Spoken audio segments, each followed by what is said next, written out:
Hey everyone! If you're trying to complete the Temu Free Gift in 2026, this video is going to save you a lot of time because most people aren't stuck due to bad luck. They're stuck because they're doing things in the slowest possible way without realizing it. Before we jump in, I've put the working Temu Free Gift code right here on screen. It's also in the description and pinned comment, along with backup codes that are still active. Now let's talk about speed, why it feels like it takes forever.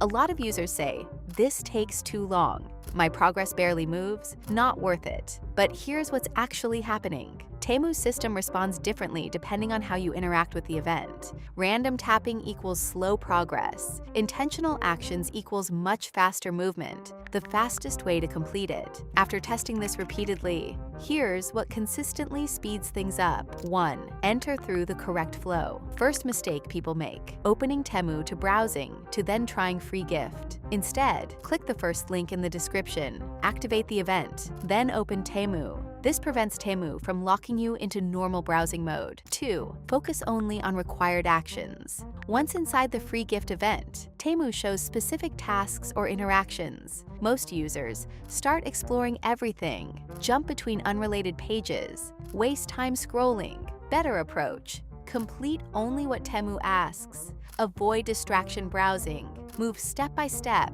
This keeps progress moving efficiently. 3. Avoid idle time. This one is subtle but important. If you activate the event and then leave the app sitting, Temu's session momentum slows. Instead, stay active. Complete actions continuously. Don't pause too long. 4. Choose smart items. Some items require more interactions than others. If speed matters, pick lower threshold items. Avoid high-value traps early. Complete faster cycles first. What this changes: using this faster approach, less frustration, faster progress movement, higher completion rate, better reward consistency, instead of dragging it out forever. Important reality check: Temu Free Gift is still a promotion, not instant magic, but it doesn't need to feel endless. It doesn't need hours. The method heavily affects speed. So if your Temu Free Gift feels painfully slow, try again using the code on screen, but apply the faster strategy: correct entry, focused actions, continuous interaction. And if you complete it quickly, comment how long it took you. I love comparing real results.